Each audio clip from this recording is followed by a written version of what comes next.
Operation Sindoor good bye. Pakistan കത്താൻ തുടങ്ങി. അതുകൊണ്ട് ട്രംപ് സിറിയയ്ക്ക് കൈ കൊടുക്കുന്നു, പലസ്തീൻ അതോറിറ്റിയുമായി ഉടമ്പടി ഉണ്ടാക്കുന്നു. അമേരിക്കയിലെ പ്രസിഡന്റ് പറഞ്ഞു 1 മണിക്കൂർ കൊണ്ട് ആ യുദ്ധം തീർത്തു തരാം. ഇന്ന് ട്രംപ് ഇന്ത്യൻ സാധനങ്ങൾക്ക് 50% തീരുവ.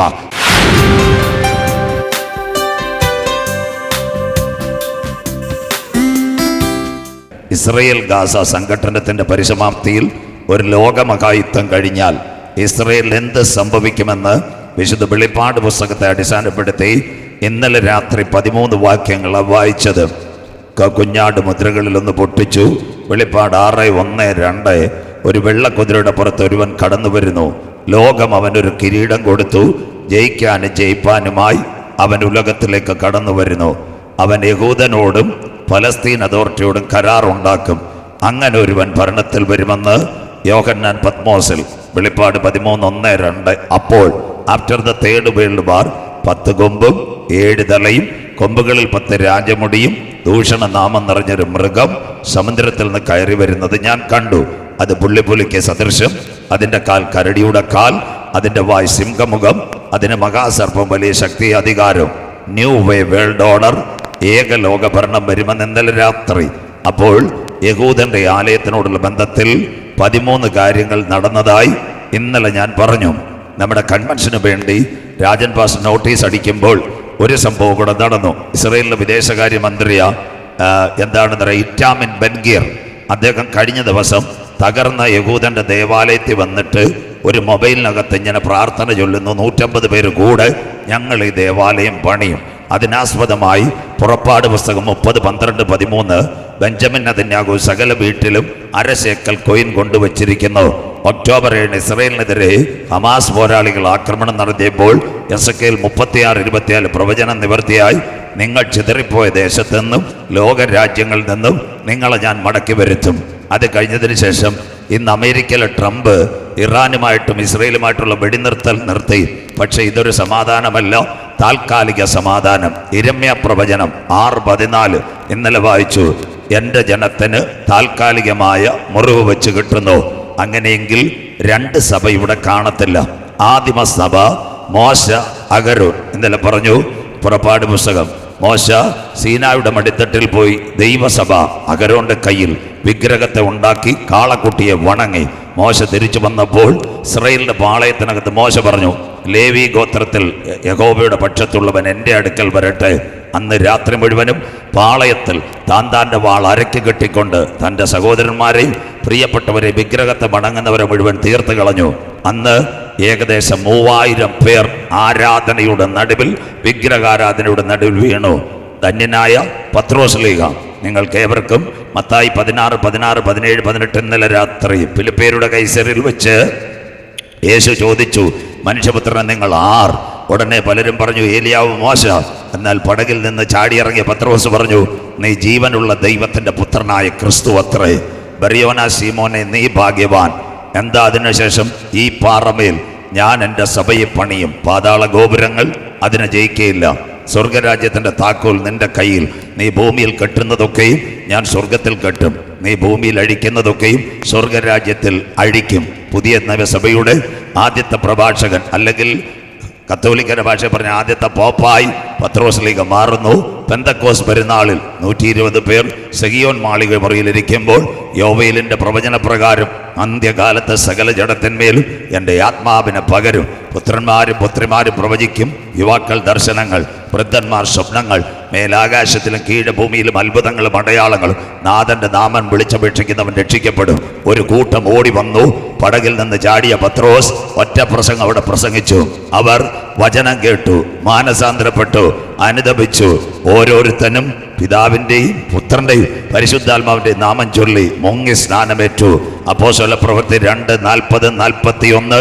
അന്ന് ഏകദേശം 3000 പേർ ദൈവസഭയോട് ചേർന്നു. വചനം മനസ്സിലാകുന്നവർക്കായി.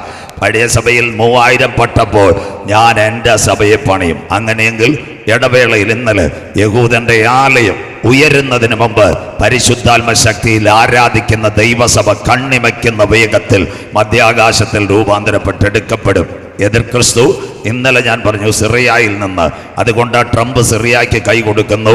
ഉൽപ്പത്തി 49:17 ദാൻ വഴിയിലൊരു പാമ്പും പാതയിലൊരു സർപ്പവും. അവൻ ആദ്യമായി ഒരു കാര്യം ചെയ്യും, ആലയത്തിനകത്ത് റോബോട്ടിനെ കൊണ്ടുവരും. യഹൂദൻ റോബോട്ടിനെ വണങ്ങത്തില്ല, അവൻ്റെ പീഡാകാലം. 2, വെറുക്കപ്പെട്ട യഹൂദന്റെ മൃഗമാ പന്നി. ആലയത്തിനകത്ത് പന്നിയെ കൊണ്ടുവരും. വചനം കൂടെ ദാനിയേൽ 12:11 ശൂന്യമാക്കുന്ന മ്ലേച്ഛബിംബം വിശുദ്ധ സ്ഥലത്തിരിക്കും. 1290 ദിവസം ദൈവസഭ എടുക്കപ്പെട്ടാൽ 3.5 വർഷം യഹൂദൻ വണങ്ങത്തില്ല. ഈ ബിംബം സംസാരിച്ചു കൊണ്ടിരിക്കും. അണ്ടർ ഓൺ ഗോയിങ് ഗൂഗിൾ സംസാരിക്കുന്നത് പോലെ. 2 തെസ്സലോനിക്കർ 2:4 വാക്യങ്ങൾ. അവൻ ദൈവാലയത്തിൽ ഇരുന്നു കൊണ്ട് ഞാൻ ദൈവമെന്നും പൂജാവിഷയമെന്നും വരുന്നവരോട് സംസാരിക്കും. തന്നെത്താൻ ഉയർത്തുന്ന ഒരു മൃഗമായി അവനിവിടെ ഉലകഭരണം കൈയാളും. അങ്ങനെയെങ്കിൽ യഹൂദൻ കമ്പ്യൂട്ടറിന് വണങ്ങത്തില്ല, പന്നിയുടെ രക്തം വായിൽ കൊള്ളത്തില്ല. യേശു ക്രിസ്തുവിന്റെ ഒലിവുമല പ്രഭാഷണം മത്തായി 24:15-16. എന്നാൽ ദാനിയേൽ പ്രവാചകൻ മുഖാന്തരം അരുളി ചെയ്തതുപോലെ ശൂന്യമാക്കുന്ന മ്ലേച്ഛബിംബം വിശുദ്ധ സ്ഥലത്ത് കാണുമ്പോൾ യഹൂദൻ മലയിലേക്ക് ഓടി നിലവിളിക്കുന്ന ഒരു കാലം. യെരൂശലേമേ യെരൂശലേമേ, ഒരു കോഴി തൻ്റെ കുഞ്ഞിനെ ചിറകിൽ മറച്ച് കാക്കുന്നത് പോലെ നിന്റെ മക്കളെ മറച്ച് കാക്കാൻ എനിക്ക് മനസ്സായിരുന്നു, നിനക്കോ മനസ്സായില്ല. അങ്ങനെയെങ്കിൽ അന്ന് IS-ന്റെ പട്ടാളക്കാർ അല്ലെങ്കിൽ മിലിറ്റൻസ് ആരുടെ കഴുത്തറക്കും? യഹൂദന്റെ കഴുത്തറക്കും. ആ ഭാഗം ഇന്നലെ അവസാനിപ്പിക്കുമ്പോൾ ഇങ്ങനെ ഒരു കാര്യം ഞാൻ പറഞ്ഞു. ആലയത്തിനകത്ത് കമ്പ്യൂട്ടർ വരുന്നതിന് മുമ്പ് തൊഴുക്കല്ല ദൈവമക്കളുടെ പ്രത്യാശ കാന്തന്റെ പൊന്മുഖം നാം മധ്യാകാശത്തിൽ കാണും. 2, അവന്റെ മിലിറ്ററി കഴുത്തറത്ത് രക്തം യഹൂദന്റെ വീഴുന്നതിന് മുമ്പ് ചങ്കിലെ ചോരയാൽ കഴുകൽ പ്രാപിച്ച ദൈവമക്കളെ ചേർക്കുവാൻ 10,000 പേർ സുന്ദരനായി കാന്തൻ വരും. അതുകൊണ്ട് ഇത് പെന്തക്കോസ് മിഷൻ TPM പല ബേത്തൂമുകളുടെ മുമ്പിലും ഇന്നലെ എഴുതിയിട്ടുണ്ട്. കർത്തൃദാസി വായിച്ചു ആമോസ് 4:11-12. എന്താ? സോദോമിന്റെയും ഗോമറയുടെയും മേൽ ഞാൻ ഒരു ഉന്മൂലനാശം വരുത്തിയതുപോലെ നിങ്ങളുടെ ഇടയിൽ ഇസ്രായേലിൽ ഒരു ഉന്മൂലനാശം വരുത്തി. കൊച്ചി മട്ടാഞ്ചേരിയിൽ നിന്ന് ആഫ്രിക്കയിലെ നൈജീരിയയിൽ നിന്ന് നിങ്ങളെ ശേഖരിച്ചു, രാജ്യമൊക്കെ തന്നു, എങ്കിലും നിങ്ങൾ എൻ്റെ വാക്കനുസരിച്ചില്ല. അതുകൊണ്ട് ഇസ്രായേല് ഇത് നിന്നോട് ഞാൻ ചെയ്യാൻ പോകുന്നത് കൊണ്ട് നിന്റെ ദൈവത്തെ എതിരേൽപ്പാൻ നീ ഒരുങ്ങിക്കൊള്ളുക.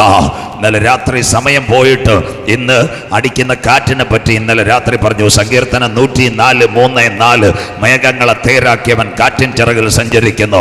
4 മേഘങ്ങൾ ഇന്നലത്തെ വോളായി നിംബസ്, നിംബോസ്റ്റാറ്റസ്, സീറസ്, പ്ലാന്റോസ്.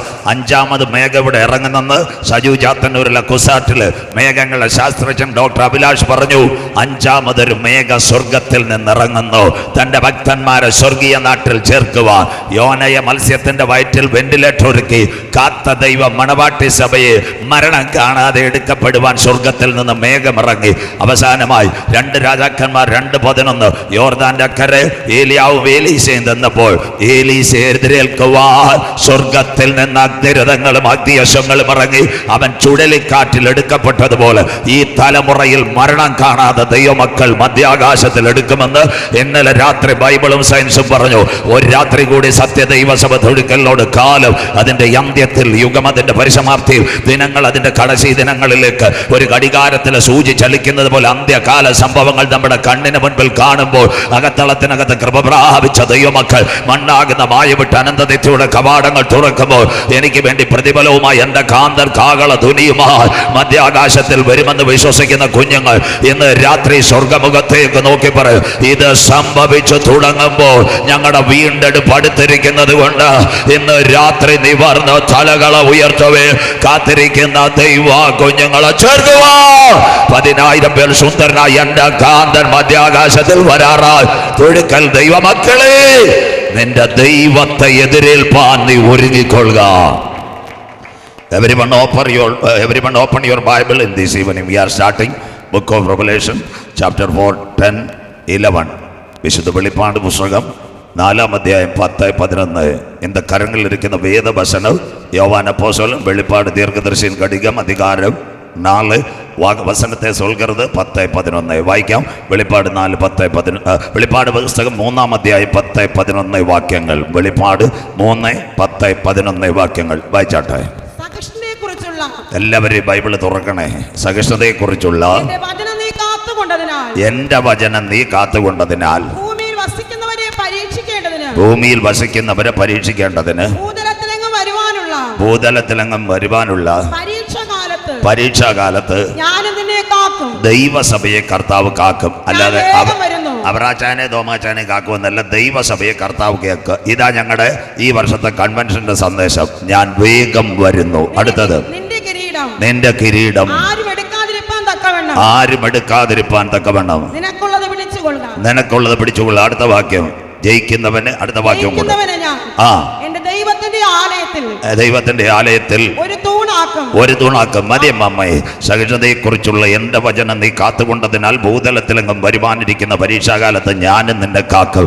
ഞാൻ വേഗം വരുന്നു, നിന്റെ കിരീടം ആരും എടുക്കാതിരിപ്പാ. എന്ന് രാത്രി നിനക്കുള്ളതിനെ പിടിച്ചുകൊള്ളുക. ജയിക്കുന്നവനെ ആലയത്തിന്റെ നടുത്തൂണായി മാറ്റാൻ എന്റെ കാന്തൻ വരാറായി. ലഭിക്കപ്പെട്ട വചനത്തിന് മുമ്പിൽ നമ്മുടെ കണ്ണുകളെ അടയ്ക്കാം. ശ്രുതിക്കുമ്പോൾ വീരനെ പോലെ ഇറങ്ങി വരുന്ന നല്ല ദൈവം, ഇസ്രായേലിന്റെ ശ്രുതികളിൽ മേൽ വസിക്കുന്ന പ്രിയന്റെ കരം. 2-3 പേർ എന്റെ നാമത്തിൽ എവിടെ കൂടിയാലും അവരുടെ നടുവിൽ വരാമെന്ന് പറഞ്ഞ വാഗ്ദത്തത്തിന്റെ കരം ഇന്ന് രാത്രി നമ്മുടെ നടുവിൽ ചലിക്കുന്നതല്ല. എല്ലാ കണ്ണുകളും ഒരു നിമിഷം അടച്ചാട്ടെ. ഇന്ന് രാത്രി ദൈവകരം ഇതിനകത്ത് വെളിപ്പെടുന്നതിനാൽ കാദേശ് മരുഭൂമിനെ നടുക്കിയ ശബ്ദം, മാൻപേടകളെ പ്രസവിക്കുമാറാക്കുന്ന ദൈവ ശബ്ദം, ഇന്ന് രാത്രി പെരുവെള്ളത്തിന് മീതെ മുഴങ്ങിയ ശബ്ദം, ലബനോനിലെ ദേവദാരുക്കളുടെ തോൽ ഉരിച്ചു മാറ്റിയതുപോലെ ഇന്ന് രാത്രി ചിലരുടെ പേരുകൾ ജീവന്റെ പുസ്തകത്തിൽ ചേർക്കപ്പെടുക. ചില മദ്യപാനികൾ യേശുവിനെ കാണുക, ചില മയക്കുമരുന്ന് ഉപയോഗിക്കുന്നവർ ഈ രാത്രി യേശുവിനെ കാണുക.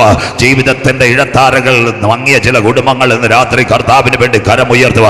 എല്ലാ കണ്ണുകളും അടച്ചാട്ടെ. ഇന്ന് രാത്രി എല്ലാ കണ്ണുകളും അടച്ചാട്ടെ. അൻപുള്ള യേശു സ്വാമി, അങ്ങയെ നമ്പിയും പിള്ளைகள் வந்திருக்குது. ஆண்டவரின் வல்லமை தேவை ஆத்மாவின் தூவையாவே இந்த நாட்களில் இந்த கன்வென்ஷன் கூட்டங்கள் பகிர்ந்ததினாய் நன்றி. பண்டிகை கூட்டத்தின் கடைசி நாளில் യേശുനാഥൻ ചൊല്ലി, ദാഹിക്കുന്ന ഏവനും എന്റെ അടുക്കൽ വരട്ടെ.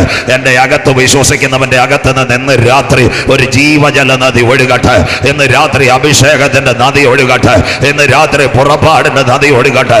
അത്ഭുത രോഗശാന്തിയുടെ നദി ഇന്ന് രാത്രി തൊഴുകൽ ഒഴുകട്ടെ. ഒരു മഴ പെയ്തിറങ്ങുമ്പോൾ ചില കുറ്റിച്ചെടികൾ മുളയ്ക്കുന്നത് പോലെ ഇന്ന് രാത്രി ജീവന്റെ വചനം കേട്ട് ചിലരുടെ പേരുകൾ ദൈവ പുസ്തകത്തിൽ രേഖപ്പെടുത്തുവാൻ ഞങ്ങൾ അപ്പച്ചനോട് പ്രാർത്ഥിക്കുന്നു. ഇന്ന് രാത്രി ഒരു കാര്യത്തിന്റെ ആരംഭത്തെക്കാൾ അതിന്റെ അവസാനം നല്ലതെന്ന് പറയുക. മഹാദൈവത്തിന്റെ തിരുസാന്നിധ്യം ഇന്ന് രാത്രി ഗ്രൗണ്ടിനകത്ത് ഓൺലൈനിൽ ചലിക്കുന്നതിനാൽ നന്ദിയോടെ വാഴ്ത്തുന്നപ്പ. വേദനയോടെ വന്ന കുഞ്ഞുങ്ങളുടെ വേദനകൾ മാറുക, ദുഃഖത്തോടെ വന്ന കുഞ്ഞുങ്ങളുടെ ദുഃഖങ്ങൾ മാറുക, പ്രയാസത്തോടെ വന്ന മക്കളുടെ പ്രയാസങ്ങൾ മാറുക. അടിപ്പിണരുടെ കരം ഈ രാത്രി ചലിക്കുന്ന രാത്രിയായി മാറട്ടെ. തൊഴുക്കല്ല ദൈവസഭ, ഇതിന്റെ ബ്രാഞ്ച് സഭകൾ, ഈ പട്ടണത്തിലെ മക്കളല്ല എന്റെ ദൈവത്താൽ അനുഗ്രഹിക്കപ്പെടട്ടെ. പഠിക്കുന്ന കുഞ്ഞുങ്ങൾ ദൈവത്താൽ മാനിക്കപ്പെടട്ടെ. ജോലി ചെയ്യുന്ന കുഞ്ഞുങ്ങൾ ദൈവത്താൽ മാനിക്കപ്പെടട്ടെ.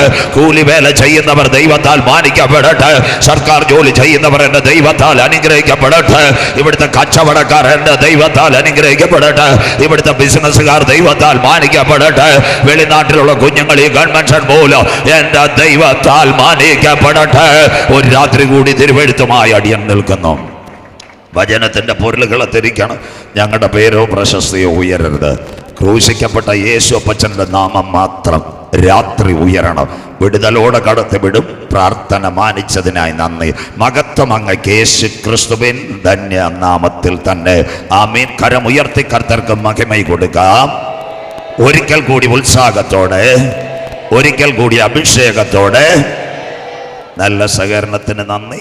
വളരെ സാവകാശത്തിൽ ഇന്ന് നടക്കുന്ന ഇസ്രയേൽ ഗാസ സംഘടനത്തിനോടനുബന്ധിച്ച് എതിർ ക്രിസ്തു എഴുന്നേറ്റ് വരുമ്പോൾ ഒന്നാമത്തെ ഉടമ്പടി യഹൂദനുമായി, 2 പലസ്തീൻ അതോറിറ്റിയുമായി ഉടമ്പടി ഉണ്ടാക്കുന്നു. ആ ഭാഗമാ ഈ രാത്രി വെളിപ്പാട് പുസ്തകത്തിൽ കൂടി ഭാഗങ്ങൾ ചിന്തിക്കുന്നത്. ശ്രദ്ധയോടെ ഇരിക്കണം. വളരെ ആ കാലിക പ്രസക്തിയുള്ള പ്രഭാഷണമാ ഈ രാത്രിയിലും. ഇന്നലെ രാത്രി തുടങ്ങി വെച്ചത് രത്നായ ഭാസ്കരന ഗുരു. അതെപ്പോൾ സംഭവിക്കും? നിന്റെ വരവും ലോകത്തിൻ്റെ അവസാനത്തിനും അടയാളം. രാവിലെ പ്രപഞ്ചത്തെപ്പറ്റി പറഞ്ഞു, അത് ഞാൻ തൊടുന്നില്ല. യഹൂദ ലക്ഷണവും എതിർ ക്രിസ്തുവിൻ്റെ ലക്ഷണവും പ്രപഞ്ച ലക്ഷണവും, അത് കഴിഞ്ഞിട്ട് ഏകലോക മതവും, നോഹയുടെ കാലം, ലോത്തിന്റെ കാലം പോലെ കർത്താവിൻ്റെ വരവ്. ബൈബിളിൽ യേശു ക്രിസ്തുവിൻ്റെ 3 പ്രഭാഷണമുണ്ട്. ശ്രദ്ധയോടെ. അതിലൊന്ന് ഗിരിപ്രഭാഷണം. ഇന്ത്യയുടെ ആദർശധീരനായ മഹാത്മജിയെ വഴി നടത്തിയത് ഗിരിപ്രഭാഷണം. 2ാമത്തെ പ്രഭാഷണമാണ് ബൈബിളിനെ സംബന്ധിച്ച് ക്രിസ്തുവിൻ്റെ ഒലിവുമല പ്രഭാഷണം. 3ാമത്തെ പ്രഭാഷണം പറയുമ്പോൾ ഇന്ന് അവസാനിക്കും മാളികമുറി പ്രഭാഷണം. യേശു ക്രിസ്തുവിൻ്റെ കാതലായ 3 പ്രഭാഷണങ്ങൾ സുവിശേഷത്തിൽ. 1 ഗിരിപ്രഭാഷണം, 2 ഒലിവുമല പ്രഭാഷണം, 3ാമത്തെ പ്രഭാഷണം മാളികമുറി പ്രഭാഷണം. ഒലിവുമല പ്രഭാഷണമാ അന്ത്യകാലത്തിൻ്റെ പ്രസക്തി. ഒലിവുമലയെ ബേസ് ചെയ്ത് 3 കാര്യങ്ങളുണ്ട്. ദൈവമക്കൾ ശ്രദ്ധയോടെ ഇരിക്കണം. ഒന്ന്, നാഥൻ ഓശാന പെരുന്നാളിന് ശേഷം പ്രഭാഷണം നടത്തിയത് ഒലിവുമലയിൽ നിന്നാണ്. രണ്ടാമത്തെ പ്രത്യേകത, അവൻ മരിച്ചടക്കപ്പെട്ട് ഉയർത്തെഴുന്നേറ്റ് 40 ദിവസം ശിഷ്യന്മാരുടെ നടുവിൽ നിന്ന് അവൻ യാത്രയായത് ഒലിവുമലയിൽ നിന്നാണ്. മൂന്നാമത്തെ ഒലിവുമലയുടെ പ്രത്യേകത, ഇനി അവൻ മടങ്ങി അവൻ്റെ കാൽ ചവിട്ടുന്നതും ഒലിവുമലയിലാണ്. മനസ്സിലാകുന്ന ദൈവമക്കൾക്കായി. അതുകൊണ്ട് ഈ പ്രഭാഷണങ്ങളെ അവഗണിക്കുവാൻ ആർക്കും സാധ്യമല്ല. ബൈബിളിലേക്ക് കടന്നു വരാം. ബൈബിളിൽ 10 യുഗങ്ങൾ, ഇന്നലെ ഞാൻ പറഞ്ഞു 10 യുഗങ്ങൾ ബൈബിളിലുണ്ട്. ഒന്നാമത്തെ യുഗം ദൂതന്മാരുടെ യുഗം. ഇന്ന് തകർന്നുപോയ ദൂതനെ പറ്റി പറയുമ്പോൾ അവസാനിക്കും. ആദിയിൽ ദൈവം ആകാശം ഭൂമി. അവിടെ നിന്ന് പിൻപിൽ ഒരു യുഗമുണ്ട്, അനാദിയിൽ ദൈവം ദൂതന്മാരെ സൃഷ്ടിച്ചു. 3 ഗ്രൂപ്പ്. 1, പ്രധാന കമാൻഡർ മീക്കായേലും സംഘവും. 2, സന്ദേശം കൈമാറുന്നത് ഗബ്രിയേലും സംഘവും. 3, സ്വർഗത്തിന്റെ ആരാധന തലവനായിരുന്നു ലൂസിഫർ. ലൂസി പ്രകാശം, ഫെർ രശ്മി. അവനാ വെട്ടേറ്റ് വീണത്. അരുണോദയപുത്രനായ ശുക്ര, നീ വെട്ടേറ്റ് വീണത് എങ്ങനെ? അവനാ തേജസ് നഷ്ടപ്പെട്ട ദൂതൻ പിശാചായി. അതുകൊണ്ട് നമ്മുടെ സത്യദൈവ സഭയിൽ പാടും, ദൂതർക്കും കൂടെ അവകാശം ലഭ്യമാകാതുള്ള രക്ഷ ദൂതറിയിപ്പാൻ ഭാഗ്യം ലഭിച്ചെനിക്ക്. പത്രോസ്ലീഹ, പാപം ചെയ്ത ദൂതന്മാര് ദൈവം അന്ധതമസിനകത്താക്കി. ഇടവേളയ്ക്ക് ശേഷം യവൻ എഴുന്നേറ്റ് വരുന്നത് പറയുമ്പോൾ ലോകം ഞെട്ടുന്ന കാഴ്ചകളാണ്. അതാ ദൂതന്മാർ. 2, നിൽക്കൽമഷ യുഗം. എത്യോപ്യയുടെ വടക്ക് ഇറാഖിനോട് ചേർന്ന് സ്വർഗം 6 ഘടകം: സാദൃശ്യം, സ്വരൂപം, തേജസ്, ബഹുമാനം, അധികാരം, ജീവശാസ്ത്രം. നിലത്തപ്പൊടിയിൽ നിന്ന് ആദാം, തക്ക തുണയായി ഹൗവ. അവരെ പാർക്കാൻ കൊണ്ടുവന്നത് ഏദൻ. അടക്കി വാഴുക, പെറ്റുപെരുക, സന്താനപുഷ്ടിയുള്ളവരാകുക, നിത്യം ദൈവത്തെ ആരാധിക്കുക. 1 ദിവസം 1000 സംവത്സരം തോട്ടത്തിന്റെ നടുവിൽ നന്മയുടെയും തിന്മയുടെയും ഫലം. അതിനെ ഭക്ഷിക്കുന്ന നാളിൽ രക്ഷയുടെ തേജസ്. സർപ്പം ഹൗവയെ ഉപായത്തിൽ ചതിച്ചു, തോട്ടത്തിൽ നിന്ന് അവർ പുറത്ത്. നിൽക്കൽമക്ഷയുഗം. 3, മനസാക്ഷി യുഗം. 9 മാസവും 9 ദിവസവും 9 പിനാഴികയും നൊന്ത് പ്രസവിച്ച 2 മക്കൾ കായീൻ, ഹാബേൽ. നിലത്തിലെ ആരാധനയ്ക്ക് വേണ്ടി സ്വർഗം വിളിക്കുന്നു. കായിൽ മേൽത്തരമായ വിഭവങ്ങൾ. ഹാബേൽ ഒരു കുഞ്ഞാടിനെ കൊണ്ടുവന്നു. കുഞ്ഞാട് ദൈവസന്നിധിയിൽ തുള്ളിച്ചാടി. ഹാബേലിന്റെ ആരാധനയിൽ ദൈവം പ്രസാദിച്ചു. ദുഷ്ട മനുഷ്യനായ കായീൻ ഹാബേലിനെ വെട്ടിക്കൊല്ലുന്നു. സ്വർഗം ചോദിക്കുന്നു, കായീനെ, നിന്റെ സഹോദരനായ ഹാബേൽ എവിടെ? മനുഷ്യനെ ഉണ്ടാക്കിയത് കൊണ്ട് ദൈവം അനുദപിക്കുന്നു. മനസ്സാക്ഷി യുഗം. 4, ന്യായപ്രമാണ യുഗം. ആയുസ് 36 120 സംവത്സരം. ഇസ്രായേൽ പാളയത്തിനകത്ത് പാപം പെരുകിയപ്പോൾ മോശയെ ദൈവം വിളിച്ചു. സീനായുടെ മടിത്തട്ടിൽ 750 പ്രമാണം, 10 കൽപ്പന. പക്ഷേ ഇസ്രായേൽ പാളയം തച്ചുടയ്ക്കുമ്പോൾ ന്യായപ്രമാണത്തിന്റെ അവസാന കണ്ണിയായി പുതിയ നിയമത്തിലേക്ക് തൊടുവാൻ ഒരുവനെത്തുന്നു, സ്നാപക യോഹന്നാൻ. ആ യുഗമാ ന്യായപ്രമാണ യുഗത്തിന്റെ അവസാനം. 5-ാം യുഗം, സങ്കലന യുഗം. കൂടെ ഇരിക്കണം. ബൈബിൾ 66 പുസ്തകങ്ങൾ. ബൈബിളിൽ ഒരു മിനി ബൈബിളുണ്ട്, യെശയ്യാ പ്രവചനം. 39 നിഴൽ, 40 മുതൽ പൊരുൾ. യെശയ്യാവ് ഇങ്ങനെ പറയുന്നു, കേട്ടോ, വഴിയൊരുക്കുവീൻ, മരുഭൂമിയിൽ ദുർഘടപാതകൾ ഒരുക്കി യഹോവയ്ക്ക് വഴിയൊരുക്കി. സർപ്പസന്തതികളെ വരുവാനുള്ള കോപത്തിൽ നിന്ന് വിട്ടൊഴിഞ്ഞ് നാഥന് വേണ്ടി വഴിയൊരുക്കുവാൻ. ആ പ്രസംഗവുമായി ആര് വരുന്നു? യോഹന്നാൻ, സ്നാപക യോഹന്നാൻ. അതിനുശേഷം ഇവന്റെ തല ഹേരോദ വറക്കുമെന്ന് വ്യക്തമായിട്ട് സ്വർഗത്തിന് അറിയാം. അതിൻ്റെ സങ്കലന യുഗത്തിൻ്റെ പരിസമാപ്തിയായി മാനവകുലത്തിൻ്റെ പാപത്തിൻ്റെ പരിഹാരത്തിന് വേണ്ടി നമ്മുടെ കർത്താവ്, വാഴ്ത്തപ്പെട്ട കർത്താവ് ഭൂമിയിൽ വന്നു. ബേത്ലഹേമിൽ ജനിച്ചു, മാതാപിതാക്കളുടെ നടുവിൽ വളർന്നു. 30-ാമത്തെ വയസ്സിൽ സ്നാനമേറ്റു. 33 തിരുവയസ്സിൽ കാൽവറിയിൽ പരമയാഗമായി. അതിനുശേഷം അവൻ ഉയർത്തെഴുന്നേറ്റു. 40 ദിവസം ശിഷ്യന്മാരുടെ നടുവിൽ നിന്ന് പാർത്തു. 40-ാം ദിവസം ഒലിവുമലയിൽ നിൽക്കുമ്പോൾ ഇന്നലെ രാത്രി ഞാൻ പറഞ്ഞത്, ഒരു മേഘം താഴേക്ക് വന്നു. അവൻ മേഘത്തട്ടുകളിൽ എടുക്കപ്പെട്ടു. ബൈബിൾ കൂടെ യേശു പോയപ്പോൾ ശിഷ്യന്മാർ കൈ കൊടുത്തുന്നു. യേശുവിന്റെ ശിഷ്യന്മാർ മൊത്തവും ഗലീലയിലെ മീൻപിടുത്തക്കാരാ. ലൂക്കോസ് ഒഴിച്ച് ബാക്കിയെല്ലാം മീൻപിടുത്തക്കാരായിരുന്നു. അതുകൊണ്ട് 2 ദൂതന്മാർ ഇറങ്ങി പറഞ്ഞു, ഗലീല പുരുഷന്മാരെ, നിങ്ങൾ ആകാശത്തിലേക്ക് നോക്കി നിൽക്കുന്നതെന്ത്? നിങ്ങളെ വിട്ട് പിതാവിന്റെ സന്നിധിയിലേക്ക് പോയി യേശു പോയതുപോലെ മടങ്ങി വരും. ദൂതന്മാരുടെ സാക്ഷ്യം. 6, അടുത്ത യുഗമാ കൃപായുഗം. പെന്തിക്കോസ് പെരുന്നാളിൽ 107 വിശ്വാസ സമൂഹം, യേശുവിൻ്റെ അമ്മ മറിയാമ്മച്ചി 10. അത് കഴിഞ്ഞതിന് ശേഷം 12 ശിഷ്യന്മാർ. യൂദ പോയി മക്കാറിയോസ്. അവർ സെഗിയോൻ മാളിക മുറിയിൽ ഇരിക്കുമ്പോൾ പരിശുദ്ധാത്മ ശക്തി അവരിലേക്ക് ഇറങ്ങി വരുന്നു. അന്ന് ഹോളി സ്പിരിറ്റിന്റെ പവറാൽ ആരംഭിച്ചത് കൃപായുഗം. ആ കൃപായുഗം തീരാറായി. അപ്പൊ ദൈവസഭ ആരംഭിച്ചത് തൊഴിക്കലിലല്ല, തിരുമ്പലിയൂരിലല്ല, ചെന്നൈയിലല്ല, കൊട്ടാരക്കര അല്ല, കുമ്പനാടല്ല, തിരുവല്ല അല്ല, പാളയം ഗ്രൗണ്ടിലുമല്ല. ദൈവസഭ ആരംഭിച്ചത് പെന്തക്കോസ് പെരുന്നാളിൽ വിശ്വസിക്കുന്ന ദൈവമക്കൾക്ക് അന്ന് ആരംഭിച്ചത് power of the holy spirit, പരിശുദ്ധാത്മാവിന്റെ ശക്തിയിൽ ദൈവസഭ ആരംഭിച്ചെങ്കിൽ ഈ പരിശുദ്ധാത്മാവ് നിലനിൽക്കുമ്പോൾ ദൈവസഭ എടുക്കപ്പെടും. അതുകൊണ്ടാണ് പൗലോസ് പറഞ്ഞത്, ഇപ്പോൾ നിങ്ങൾ അംശമായി കാണുന്നു, ഇപ്പോൾ നിങ്ങൾ അംശമായി പ്രവചിക്കുന്നു, പൂർണ്ണമായത് വരുമ്പോൾ അംശമായത് നീങ്ങിപ്പോകും. നമ്മുടെ താഴ്ചയുള്ള ശരീരത്തെ അവന്റെ മഹത്വമുള്ള ശരീരത്തോട് അനുരൂപമാക്കി രൂപാന്തരപ്പെടുത്തി ദൈവമക്കൾ മധ്യാകാശത്തിൽ എടുക്കപ്പെടും. അതിന്റെ പേരാ രൂപാന്തരം, ട്രാൻസ്ഫർമേഷൻ. അങ്ങനെയെങ്കിൽ ഒന്ന്, ദൈവസഭ എടുക്കപ്പെടും. രണ്ട്, ഒരന്തിമ യുദ്ധമുണ്ടാകും. ആ അന്തിമ യുദ്ധമാ കഴിഞ്ഞ ദിവസങ്ങളിൽ 3 രാജ്യങ്ങൾ കൈകൊടുത്തു. 1 വടക്കൻ കൊറിയ, 2 ചൈന, 3 റഷ്യ. ഇവർ 3 പേരും ഇസ്രായേലിനോട് പറഞ്ഞിട്ടാ ഇറാന് നേരെയുള്ള വെടി ഇസ്രായേൽ നിർത്തുന്നത്. അമേരിക്കയിലെ ട്രംപുമായി ഇന്ത്യ അന്ന് മുതൽ പ്രശ്നമാണ്. ഈ പ്രശ്നം ഇന്ത്യ തുടങ്ങാൻ കാര്യം പറയാം. ഇവിടെ ഓപ്പറേഷൻ സിന്ദൂർ, എല്ലാവരും കേൾക്കണേ. പഹൽഗാം ഭീകരാക്രമണത്തിന് ശേഷം ഇന്ത്യ പാകിസ്ഥാനെ അടിക്കാൻ തുടങ്ങി. എല്ലാവരും വിചാരിച്ച് പടപട അടിക്കും, പാകിസ്ഥാനെ നിരത്തുവെന്ന്. 3-ാം ദിവസം അഴിഞ്ഞു. ആദ്യത്തെ ദിവസത്തെ ആക്രമണം, 2-ാം ദിവസം ഇസ്രയേലിൻ്റെ സംവിധാനം ഇന്ത്യ എടുത്തു.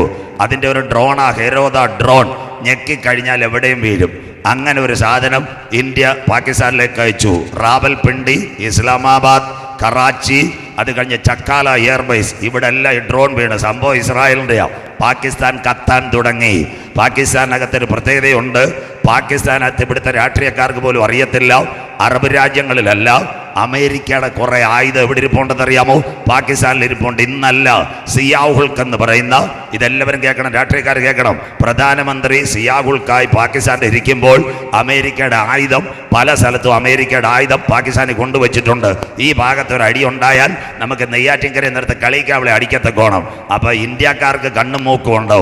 ഇസ്രായേലിൻ്റെ നല്ല ബോംബ്, ഇത് നമ്മുടെ ബരാക്ക് മിസൈലും ഹെരോദായും അടിച്ച് ഉടനെ പാകിസ്ഥാൻ്റെ ഇന്നത്തെ കരസേനാ മേധാവി, ഒരു ചാനലുകാർക്കും അറിയത്തില്ല, ആസം മുനീർ ആരെ വിളിച്ചു? അമേരിക്കയിലെ വായാടി ട്രംപിനെ വിളിച്ച് പറഞ്ഞു, ചേട്ടാ നിങ്ങളുടെ ആയുധമാരെ തീർക്ക്. അപ്പോൾ 5:30 മണിക്ക് ഒരു കാര്യം നടന്നു. അമേരിക്കയിലെ പ്രസിഡന്റ് പറഞ്ഞു, 1 മണിക്കൂർ കൊണ്ട് ആ യുദ്ധം തീർത്ത് തരാം. കേട്ടോണേ, 5:30 മണിക്ക് ട്രംപ് പറഞ്ഞു ഇന്ന് വൈകിട്ട് യുദ്ധം നിർത്തും. 6:30 ആയപ്പോൾ നമ്മുടെ പ്രധാനമന്ത്രി മോഡി സാറിനെ വിളിച്ചു, ഓപ്പറേഷൻ സിന്ദൂർ ഗുഡ് ബൈ. മനസ്സിലാകുന്നവർക്കായി സ്വോത്രം. അത് ഇന്ത്യക്ക് ഭയങ്കര നാണക്കേടായിപ്പോയി. സ്വോത്രം. എന്താ? അമേരിക്ക പറഞ്ഞിട്ട് ഇന്ത്യ യുദ്ധം നിർത്തിയെന്ന്. അന്നേരം തൊട്ട് ഇന്ത്യയായിട്ട് പ്രശ്നമാണ്. മനസ്സിലാകുന്നവർക്കായി സ്വോത്രം. അങ്ങനെയെങ്കിൽ ഇന്ത്യയും ചാഞ്ചാട്ടം നടത്തുന്നു. ഈ ദിവസങ്ങളിൽ ആ ഇന്ത്യ റഷ്യയുടെ എണ്ണ മേടിക്കുന്നു. ഇന്നലെ ഞാൻ പറഞ്ഞു $55. ഈ പൈസ റഷ്യക്ക് കിട്ടിയാൽ റഷ്യ സമ്പന്നമാകും, അമേരിക്കയ്ക്ക് പ്രശ്നമാകും. അതുകൊണ്ട് ഇന്ന് ട്രംപ് ഇന്ത്യൻ സാധനങ്ങൾക്ക് 50% തീരുവ. ഇന്ത്യക്കാരും മിണ്ടിയില്ല. നമ്മുടെ മോഡി സാറ് നമ്മുടെ ഉപദേശിയാരണക്ക് മറുകണ്ഠം ചാടാൻ എടുക്കാനാ. ഉടനെ റഷ്യയിലേക്ക് ഫോൺ ചെയ്തു, അയ്യാ നിങ്ങ പക്കത്തിന് അങ്കലും ഇരിക്കാം. മനസ്സിലാകുന്നവർക്കായി സന്തോഷമില്ലല്ലോ, സ്വോത്രം. മനസ്സിലാക്കണം, രാഷ്ട്രീയക്കാർക്ക് ഒരു മണ്ണാങ്കട്ട അറിയത്തില്ല. അന്നേരമാ ഇന്ത്യയുടെ ഇന്നത്തെ രാജ്നാഥ് സിംഗ് അമേരിക്കയിൽ പോകാനിരുന്ന ബോയിങ്ങും സാധനം എല്ലാം മേടിച്ച് റഷ്യക്കാരൻ പറഞ്ഞ്, തമ്പി ഇങ്ക വലിയ സാമാനം ഇരിക്കുന്നത് നീ മേടിച്ചോളാം, ഡിസ്കൗണ്ട് തരാമെന്ന്. മനസ്സിലാകുന്നവർക്കായി സ്വോത്രം. അതൊരു വലിയ പ്രശ്നമാണ്. ഇന്ന് ഇന്ത്യ ചാഞ്ചാടി കളിക്കുന്നെങ്കിൽ റഷ്യ ഒരു നേതൃനിരയിലേക്ക് വരും, ഒരു മേധാവിയാകും. അതാ എസക്കേൽ 38:7-8. ബാക്കിയൂടെ കേട്ടോടും. പലസ്തീൻ അതോറിറ്റി 2024 മിസ്റ്റർ ട്രംപ് അധികാരത്തിൽ വരുമ്പോൾ മഹ്മൂദ് അബ്ബാസ് റഷ്യയെ ചെന്നിട്ട് പറഞ്ഞു, സാറേ നീ ഞങ്ങൾക്ക് മേധാവിയാകണം. 2025 ഹമാസുമായിട്ടുള്ള വെടിനിർത്തൽ പ്രഖ്യാപിക്കുമ്പോൾ ഹമാസിന്റെ നേതാക്കൾ റഷ്യയെ ചെന്നിട്ട് പറഞ്ഞു, സാറേ ഇസ്രായേൽ കശാപ്പിയ നീ ഞങ്ങൾക്ക് മേധാവിയായി തരണം. അതാ 2650 കൊല്ലം മുമ്പ് എസക്കേൽ കേബാർ നദീതീരത്തിരുന്നപ്പോൾ സ്വർഗം പറഞ്ഞു, റഷ്യ അവർക്ക് മേധാവിയായി തീരും, നീ അവർക്ക് മേധാവിയായി തീരും. ഏറിയ നാൾ കഴിഞ്ഞ് നീ സന്ദർശിക്കപ്പെടും. ആരാ? റഷ്യ. ആളിനൊഴിഞ്ഞു പോകുന്നത് പല ജാതികളിൽ നിന്ന് ശേഖരിക്കപ്പെട്ടതുമായ ഒരു ദേശത്തെ കൊടുക്കം വന്നു ചേരും. അതേതാ? 1948 മെയ് 14 അറബി ഒട്ടകമോടിച്ച് മൂങ്ങ മൂളിയതുമായ ഇസ്രായേൽ പർവ്വത നിരകളിൽ ആ യുദ്ധത്തിന്റെ പേരാ മൂന്നാം ലോകമഹായുദ്ധം. അപ്പൊ നിങ്ങൾ ചോദിക്കും, ദൈവദാസനെ എന്താ അത് നടക്കാത്തത്? അത് നടക്കുന്നതിന് മുമ്പ് ഇവിടുന്ന് ഒരു കൂട്ടം എടുക്കപ്പെടണം. അതിന്റെ പേരാ യാഗം കഴിച്ച് എന്നോട് നിയമം ചെയ്ത എന്റെ വിശുദ്ധന്മാര് എന്റെ അടുക്കൽ ചേർക്കുക. എന്റെ കാന്തൻ മധ്യാകാശത്തിൽ മടങ്ങി വരൂ.